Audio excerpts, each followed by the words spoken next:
Hi, I'm Megan, and today let's talk about the winter reading list that I did over the last 6 to 8 weeks. I read these 6 books. I don't know if you're like me, but a lot of times during the winter, I like thrillers, mysteries, maybe like a little bit deeper kind of a book. And then I save like beach reads, chick lit, light reading for spring and summer. So this is not all of the books that I've read, but just I didn't want to make the video too long. So let's just talk about these 6 books. And if you have any recommendations for winter reading list or spring or summer reading list, I would love to hear from you. Just leave me a comment down below and don't forget to subscribe to the channel and like this video. All right, let's get to it. So first book, total classic, was written in 1939, 1940. I've never read anything by this author before, and I'm really kind of surprised because she's kind of like the one who set up the whole premise and the genre of mystery thriller, Agatha Christie, and then there were none. This book was fantastic. It's a remote island. There's strangers. They all have secrets. And then there's the tension because at the beginning, she sets it up with the children's nursery rhyme of 10 Little Indians. 10 little Indian boys went out to dine. One choked his little self, and then there were nine. 9 little Indian boys sat up very late. One overslept himself, and then there were 8. 8 little Indian boys traveling in Devon. One said he'd stay there, and then there were 7. So it just kind of counts down and adds to that tension of who's next. How will they die? Who is doing all of this? So she kind of set the standard for thrillers, mysteries, novels like this. It made me want to keep reading. And I definitely want to read her other books. I will be getting them in hardcover because this again was written in the 30s and the 40s. So there's language and scenes and situations that are maybe not politically correct. I heard that in the digital copies, they're taking things like that out. And I don't think I'm okay with that. I'm definitely not okay with that. I like that it's like for the time period that this story and the things that happen. And so I don't like that the digital copy that it can just be changed or rewritten. I think that those kind of things add to the setting and the story. So this is a definite yes for me, and I will be checking out her other books. Second book, and again, these are not in order of how much I liked them or how I read them, they're just random. But I've never read anything by this author before, Charlotte Vassell, The In Crowd. This is the second in the detective series with Detective Inspector, I'm going to probably say his name wrong, Kees Beauchamp. Um, and then other people call him Detective Beecham because I guess that's the English version because this does take place in England. It's 2 bodies. The detective is at the theater and meets one of the other main characters at the theater. And then one of the people in their row ends up dying. And of course, he's right there. So that's one aspect of it. And then there is a second body that shows up in the Thames River. It just was okay. None of the characters to me were relatable. Um, I like fashion, but the detective, like, they talk a lot about how particular he is when he dresses. And I mean, that lets you know that he's a pretty fastidious person. He's attention to detail. He's very health conscious as well. So his other detectives are pretty annoyed when he brings like wheatgrass smoothies. I would be as well, by the way. But I didn't feel like any of the characters were relatable. And I won't be going back to read the first one with the detective in it. And an aspect that I felt was kind of odd. It gets called to a dinner. He doesn't know who sends him his invite. They also send him a very nice suit. He has to dress a particular way. Turns out that it's a member of parliament, and they give No reason or explanation, but they just say the lady that was found in the Thames River was actually murdered and I want you to investigate it. No actual facts or, you know, evidence to back up that statement. And the detective's like, okay, yeah, I knew it was murder. And then goes about trying to solve the murder. And I just found that odd. I didn't find that believable for a detective who is so particular with details. So, and then plus, it took me forever. This book was like 400 pages, and normally I can finish that in about a week. This one took me several weeks. I just found I wasn't really wanting to pick this book up. Based on this book, I would not be reading any of her other books. All right, next book. I've never read anything by this author either, Alafair Burke, The Wife. Angela is the main character. She has a secret from years ago, and she had gotten married to a man named Jason. He is a professor at a New York university, and he gets accused of sexual misconduct by an intern. And all of the investigation, she's afraid that it's going to bring up her past, and she has pretty much wanted to bury that. She doesn't want people to know about it. I found all of the characters very believable. And even though Jason is the point of the whole story with how it kind of gets started because he's accused of sexual misconduct and there's a police investigation, he's the focus of the investigation. The book is actually focused on Angela and also the detective. I liked the detective partly because there's like this one scene, and I like when there's like this one scene that doesn't really like push the story forward a lot, but kind of makes the character relatable, like these little weird quirks or whatever. And so, and maybe because I kind of am like this.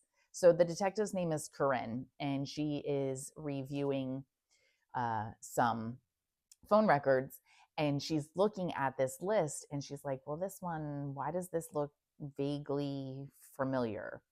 And so just a little like paragraph and a half from here.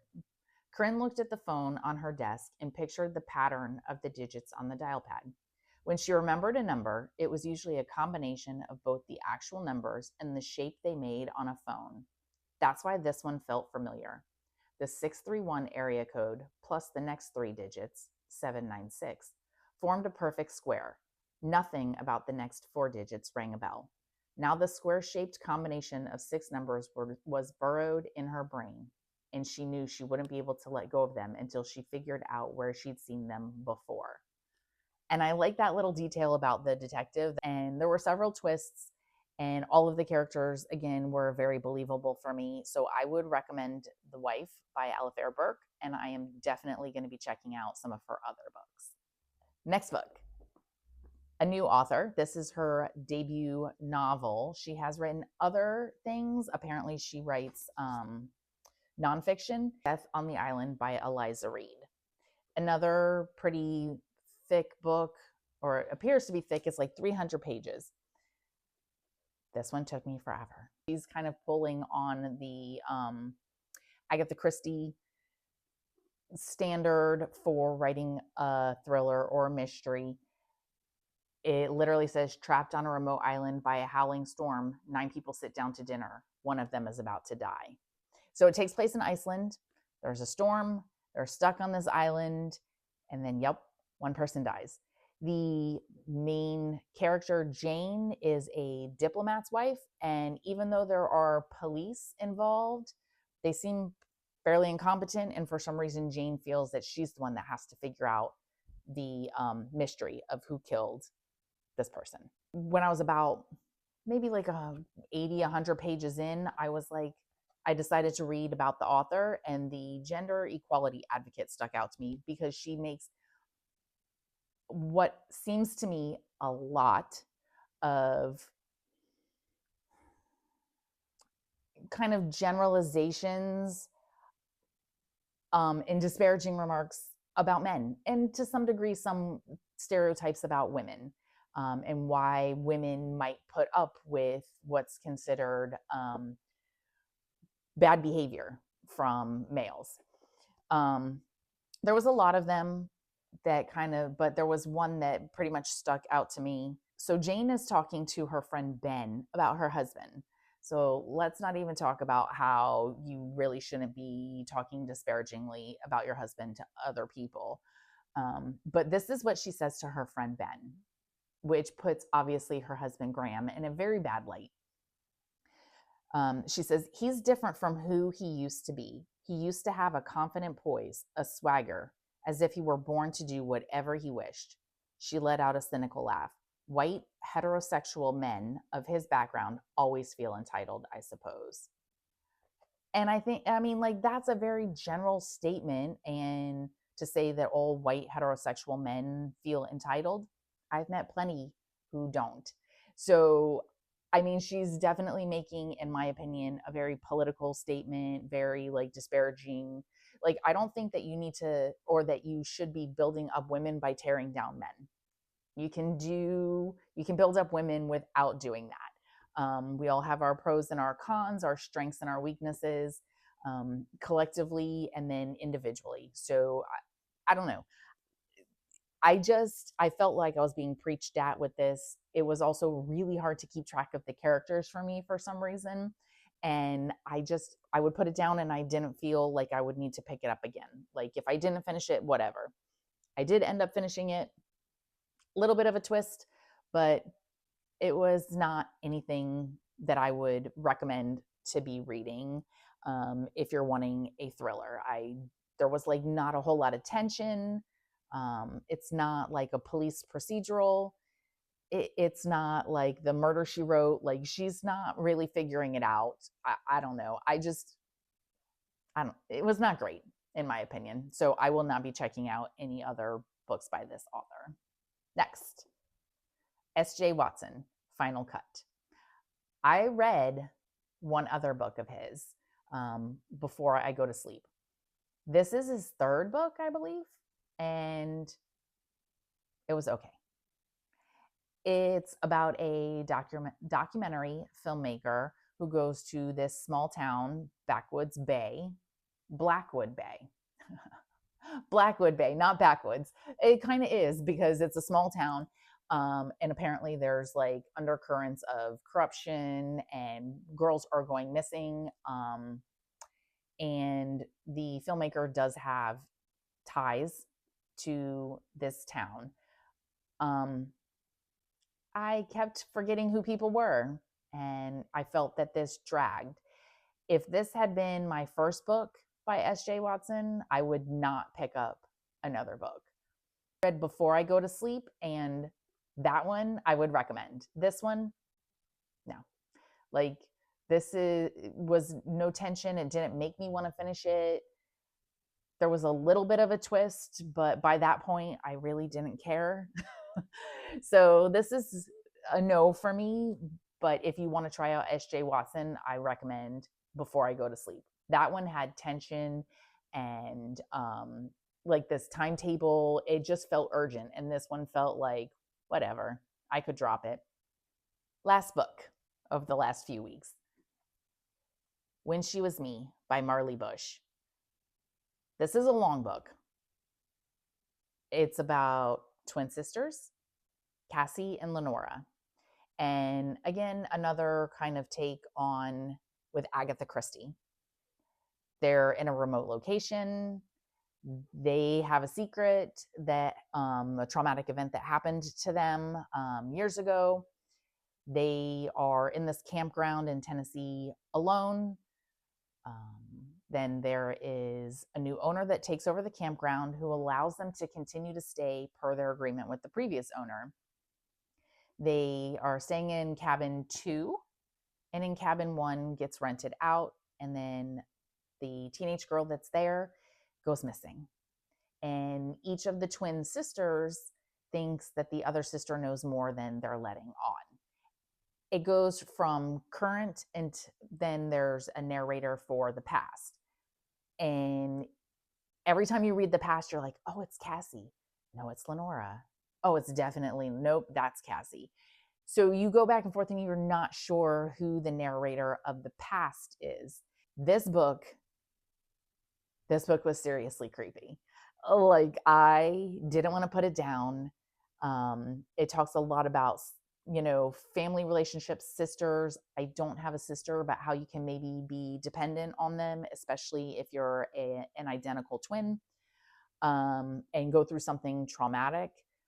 This is Marley Bush's debut novel, and I am 100% going to be checking out her other books. This was fantastic. If I had to rate the books and how I really enjoyed them, this would be number one. This was probably the best book that I read. Agatha Christie, obviously, second, but she's the kind of the one who defined the genre, I believe. And then Alice Fairburk, the wife, was also very good. So these were my top three books. If you're wanting something that's really good, something that's super creepy, then these two. This one definitely creepier, by the way. And then if you want one where you're like, I'm not really sure what's going to happen, I want to try and guess, it's not really creepy, this one. It's not scary. It's just like a page turner. So if you have any book recommendations, I would love to hear from you. I will see you next time.